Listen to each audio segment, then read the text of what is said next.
नमस्कार दोस्तों, हमारे चैनल में आपका फिर से स्वागत है। दोस्तों, पिछले कुछ समय से ये देखा जा रहा है कि बैंकिंग इंडस्ट्री में जो ऑफिसर्स और अवार्ड स्टाफ का जो रेशो है, वो धीरे-धीरे चेंज होता जा रहा है और पिछले 10 सालों में इसमें काफ़ी परिवर्तन आ गए हैं।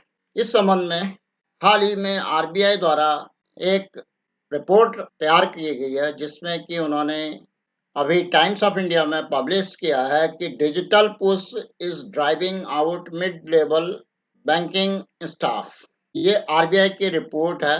हालांकि इस रिपोर्ट से मैं पूरी तरह से सहमत नहीं हूँ। इस वीडियो के माध्यम से आपको अपनी अलग से ऑब्जर्वेशन बताऊंगा।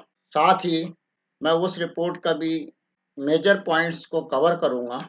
उस रिपोर्ट को आपके समक्ष दिखाने से पहले मैं आपसे रिक्वेस्ट करूंगा कि मेरा ये चैनल फाइनेंशियल लिटरेसी से संबंधित, बैंक से संबंधित, बैंक पेंशन से संबंधित, गवर्नमेंट की स्कीम्स के बारे में है। अगर आप इस संबंध में जानकारी चाहते हैं तो इस चैनल को सब्सक्राइब करें और नए-नए वीडियो के जल्द नोटिफिकेशन के लिए बेल आइकन दबाना ना भूलें। दोस्तों, आइए मैं सबसे पहले जो आरबीआई द्वारा पब्लिश की गई रिपोर्ट है, उसके कंटेंट्स आपको दिखाऊंगा। फिर उसके बाद मैं उसके ऊपर चर्चा करूंगा और अपनी ऑब्जर्वेशंस भी बताऊंगा। आइए रिपोर्ट पे नज़र डालें। दोस्तों, ये report digital push is driving out mid level banking staff, ये आरबीआई की रिपोर्ट है। Officer club swell over a decade over staff share drops। अब ये रिपोर्ट आरबीआई द्वारा कंडक्ट की गई स्टडी के बेस पे है। इसका जो इनिशियल पैराग्राफ है वो आपको मैं पढ़ के सुना देता हूँ, बाकी मैं मेजर पॉइंट हाईलाइट करूँगा। The digital decade has triggered a major shift in jobs in financial sector, which most clerical work being automated, middle and lower end jobs are disappearing। अब ये रिपोर्ट जो कंक्लूजन निकाला गया है वो कुछ deceptive है। ये फैक्ट के बेस पर नहीं है पूरी तरह से, ऐसा मेरा मानना है। इस रिपोर्ट में जो अगले पैराग्राफ में लिखा गया है, the ratio of officer to support staff has changed from 50-50% in FY11 to 74% to 26% in FY23। ये ग्राफ में दिखाया हुआ है। ग्राफ को भी आप अच्छी तरह से देख सकते हैं। ग्राफ में जो पोजीशन चल रही है वो ये है कि FY11 में जो है ना ये 50-50 दिखाया जा रहा, और FY15 में ये 57 से 43 आ गया, फिर 19 में जो है 66 से 34 और अब 74 से 26। तो ये अपेरेंटली ये दिख रहा है कि ये काफ़ी अट्रैक्टिव चेंज है, लेकिन इसका जो हिडन रीजंस हैं वो डिफरेंट हैं। पहले मैं इस रिपोर्ट के बेस पे जो है वो आप लोगों को बता दूं कि भाई क्या क्या इसकी ऑब्जर्वेशंस हैं। फिर उसके बाद मैं अपने पर्सनल एक्सपीरियंस के बेस पे रीज़न बताऊंगा कि ये रेशो क्यों डाउन हुआ सपोर्ट स्टाफ का। तो अगला पॉइंट है, RBI governor Shaktikanta Das said that the increased usage of digital channels will create HR challenges in financial services, requiring lenders to invest in upskilling and reskilling staff। अब ये technical jargon इन्होंने इस्तेमाल किया है कि अपस्किलिंग एंड रीस्किलिंग स्टाफ, जो कि वो ये कहते हैं कि अपने स्टाफ की स्किल को जो है वो उन्हें बढ़ाना पड़ेगा और उनको रीस्किल करना पड़ेगा, रीडिप्लॉय करना पड़ेगा। जैसे कि 12th बाइपर्ट एक्ट में भी आपने देखा होगा कि काफ़ी चीज़ों के लिए यूनियंस एग्री कर गए हैं आईबीए के साथ कि वो अपने मार्केटिंग में कोऑपरेट करेंगे, दूसरे फील्ड में रीडिप्लॉयमेंट के लिए कोई रेजिस्टेंस नहीं होगी, और उसके लिए स्पेशल अलाउंस वगैरह उनके इंट्रोड्यूस कर दिए गए हैं। कुछ सपोर्ट दे दी गई है, फाइनेंशियल इंसेंटिव दे करके उनको जो उनके ओरिजिनल जॉब्स हैं उनसे डिफरेंट जॉब के लिए तैयार किया जाएगा। The governor's observation comes in forward to the central bank's report on currency and finance, which focuses on digitalization. Digitalization is decentralizing the financial labor through outsourcing and telework. Automation replacing labor can be potentially widen the gap between capital and labor returns, creating a fragmented labor market with low skill, low pay, and high skill, high pay jobs, while middle tiers jobs are displaced by technology, the report said. अब इसमें जो कि आपको मालूम है कि RBI के जो प्रेजेंट गवर्नर हैं वो गवर्नमेंट ऑफ इंडिया के सेक्रेटरी रहे हैं और वो प्योरली सिविल सर्वेंट हैं जो कि गवर्नमेंट ही अपॉइंट किया है उनको। वो कोई इन कैडर या बैंकिंग इंडस्ट्री से या कहीं से प्रमोट नहीं हुए हैं, क्योंकि एक आईएएस ऑफिसर है और वो गवर्नमेंट की पॉलिसी को परस्यू करने के लिए, जैसे कि डिजिटलाइजेशन इस एनडीए गवर्नमेंट का पिछले 10 सालों से मेजर फोकस रहा है, उसी तरफ इन्होंने इस रिपोर्ट को चैनलाइज किया है। लेकिन इस पॉइंट पे जहां ये आउटसोर्सिंग और टेलीवर्क की बात कर रहे हैं, ये बड़ा ही इम्पोर्टेंट पॉइंट है और मैं आउटसोर्सिंग पे भी कवर करूंगा अलग से, क्योंकि आउटसोर्सिंग इस ढंग से की गई है कि बैंकिंग इंडस्ट्री में काम तो पहले के मुकाबले ज़्यादा लोग कर रहे हैं, लेकिन वो बैंक के परमानेंट रोल में ना होकर के वो आउटसोर्सिंग एजेंसीज के रोल में है। जो क्लरिकल स्टाफ अभी काफ़ी बड़ी सैलरी ले रहा है, एक स्टाफ की जगह 3 या 4 अप्रेंटिसशिप अपॉइंट कर दिए गए हैं और उन अप्रेंटिस हैं उनको केवल 15 से 16 हजार के करीब पर मंथ का स्टाइपेंड दे करके 1 साल तक काम करवाया जा रहा है और उसके बाद उनको परमानेंट नहीं किया जाएगा, उनको नौकरी से हटा दिया जाएगा, फिर नया अप्रेंटिस आने शुरू हो जाएंगे। तो जो क्लरिकल का परमानेंट क्लर्क्स का जॉब था, वो अब अप्रेंटिस ने ले लिया ज़्यादातर जगह।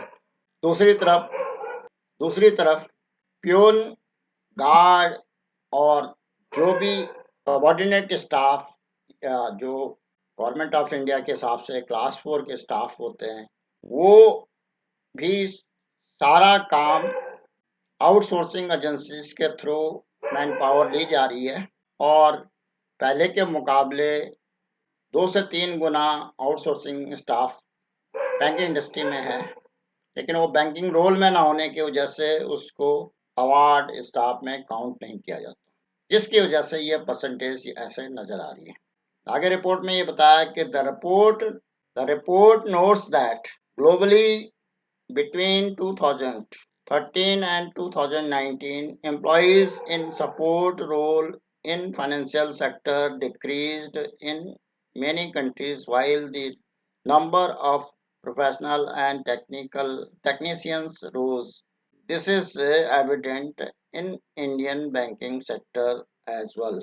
रिपोर्ट ये जो ग्लोबल फेनोमेना की बात कर रहे हैं, वहाँ पर जो परसेंटेज डाउन हुआ होगा वो शायद थोड़ा बहुत हुआ होगा, लेकिन जितना ये ड्रास्टिक डाउन दिखाया जा रहा है परसेंटेज 50-50 से 74-26 का, ये केवल डाटा की जगलरी है, न कि फैक्चुअल पोजीशन है।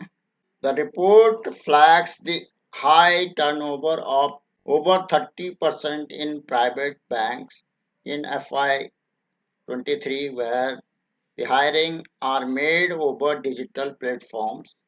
The rising importance of AI, artificial intelligence, related skill in the labor market in India is reflected in growth in AI talent recruitment relative to overall recruitment in 2023, 16.8%, and the highest relative AI skill penetration ratio. the report said. Even when it comes to upskilling, RBI notes several challenges. Pre-existing traditional learning and development methods are inadequate for the current transformation, requiring significant investment to build up required skill. In 2023, after top private banks reported that nearly third of their staff had to be replaced after quitting, the central bank had expressed a concern over the churn level. At the time, banks had clarified that the churn was in front line field staff. दोस्तों, जहाँ तक ये private sector bank की बात है, वो तो highest turnover है। जैसे कि कोटक महिंद्रा बैंक में ये पाया गया कि मोर देन 50% जो नए रिक्रूटीज हैं, वो एक आध साल के बाद अपना जॉब चेंज कर देते हैं, क्योंकि वहाँ पे इतने टारगेट के प्रेशर्स हैं कि उनको अल्टीमेटली अपना जॉब छोड़ना पड़ता है। और यही सारे जितने भी प्राइवेट सेक्टर बैंक हैं, उनमें टर्नओवर रेशो 30% से लेकर 50% के बीच में चल रहा है, क्योंकि वहाँ पर हायर एंड फायर की पॉलिसी है, कोई लेबर लॉ को प्रॉपरली फॉलो नहीं किया जाता। इसलिए प्राइवेट सेक्टर बैंक का कंपैरिजन करना तो मुश्किल है। और जहाँ तक पब्लिक सेक्टर बैंक की बात है, उसमें जो टर्नओवर रेशो तो कम है, लेकिन इनिशियल अपॉइंटमेंट अब काफ़ी कम कर दिए गए हैं, खास तौर पे क्लरिकल लेवल पे। अगले पैरा में लिखा है, according to RBI, India is at the forefront of digital revolution, and Indian digital economy is poised to constitute a fifth of GDP by 2026 from 10% currently. Das in his forward said that the digitalization is paving the way for next gen banking and improving access to financial services at affordable cost. इसमें तो कोई दो राय नहीं है कि digitalisation से bulk transactions काफ़ी होने शुरू हो गई, क्योंकि डिफरेंट चैनल, यूपीआई के चैनल, गूगल, पेटीएम और कई प्रकार के चैनल खुलने की वजह से ट्रांजैक्शन कॉस्ट काफ़ी कम आ गई। लेकिन उसके साथ साथ बैंकिंग इंडस्ट्री के रिस्क भी बढ़ चुके हैं, जिसमें कि आखिरी पैरा में इन्होंने लिखा है, RBI also noted that the cost of data breach in India has risen 28% to 2 million between FY20 and FY23. Within cyber risk, phishing attacks are most common, with a 22% share, followed by 16% for stolen or compromised credential, it said. ये RBI की report में ही ये सामने आ रहा है कि frauds भी बढ़ चुके हैं, और जिसमें कि फिशिंग वाले मामले सबसे ज़्यादा हैं। 22%। फिशिंग का मतलब होता है कि लार्ज स्केल पे मैसेजेस भेजे जाते हैं, चाहे वो एसएमएस भेजे जाएं, व्हाट्सएप के माध्यम से भेजे जाएं, ईमेल के माध्यम से भेजे जाएं, और उसके बाद जो भी व्यक्ति उसमें रिस्पॉन्ड करता है उसको वो फ्रॉडस्टर फंसा लेते हैं और उनको अपने जाल में फंसा करके उनके फंड्स को ट्रांसफ़र करवा देते हैं। दूसरे नंबर पे जो 16% केसेस हैं, वो स्टोलन डाटा के हैं या क्रेडेंशियल के हैं। 16% स्टोलन डाटा या क्रेडेंशियल कॉम्प्रोमाइज़ के हैं। तो ये भी, जैसे कि आजकल डिजिटल अरेस्ट के मामले या उस टाइप के मामले जो सामने आ रहे हैं, वो सारे साइबर क्राइम इस कैटेगरी में रखे जा सकते हैं। और इनका जो संख्या है, ये जो 2023 का आंकड़ा है, इसके मुकाबले 2024 में ये कई गुना बढ़ चुके हैं। दोस्तों, इस रिपोर्ट के हिसाब से कुछ चीज़ों पर लाइट डाली गई है, लेकिन जो फैक्चुअल पोजीशन है बैंक इंडस्ट्री की, उसको मैं 3-4 पॉइंट में समराइज़ करूँगा। आइए दोस्तों, जो ये रिपोर्ट है जिसमें इसमें जिन पॉइंट पे हाईलाइट किया गया है, उन पॉइंट्स को थोड़ा सा डिस्टॉर्ट कर दिया गया है, और जिसकी वजह से एक्चुअल पोजीशन बैंक इंडस्ट्री की सामने नहीं आ रही है। इनफैक्ट बैंकिंग इंडस्ट्री में जो अवार्ड स्टाफ है, उसकी जगह रिक्रूटमेंट आजकल अप्रेंटिसशिप में की जा रही है, जो कि 1 साल के लिए की जाती है और उसमें उनको 15,000 स्टाइपेंड दे कर के 1 साल तक काम करवाया जाता है और उसके बाद उनसे की छुट्टी कर दी जाती है। फिर दूसरा अप्रेंटिसशिप का बैच शुरू हो जाता है। इससे जो क्लरिकल स्टाफ के जो रेगुलर स्ट्रेंथ में स्टाफ होना चाहिए, वो स्टाफ नहीं है।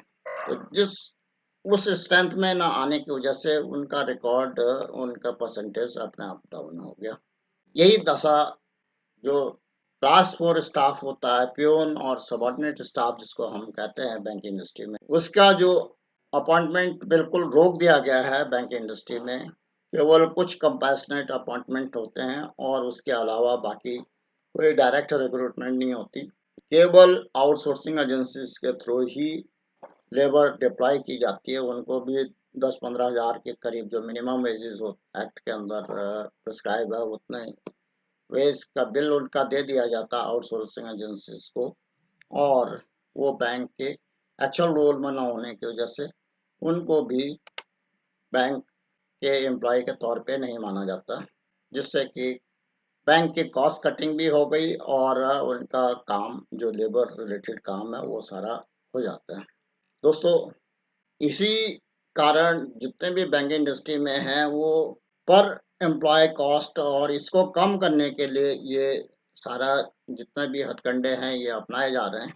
और आपने हाल की एक रिपोर्ट भी देखी होगी जिसमें कि पब्लिक सेक्टर बैंक ने ये शो किया है कि प्राइवेट सेक्टर बैंक्स के मुकाबले उनकी पर एम्प्लॉय कॉस्ट कम है। लेकिन यदि जो आउटसोर्सिंग एम्प्लॉइज की कॉस्ट को भी उसमें शामिल कर दिया जाए तो मेरे को लगता है कि वो कॉस्ट कभी भी प्राइवेट सेक्टर के एम्प्लॉइज के मुकाबले कम नहीं हो सकती। और जहाँ तक पर एम्प्लॉय प्रोडक्टिविटी की बात है, तो यदि आउटसोर्सिंग एजेंसीज के एम्प्लॉइज को पर एम्प्लॉय में शामिल नहीं किए जाएंगे तो पर एम्प्लॉय प्रोडक्टिविटी भी बढ़ जाएगी।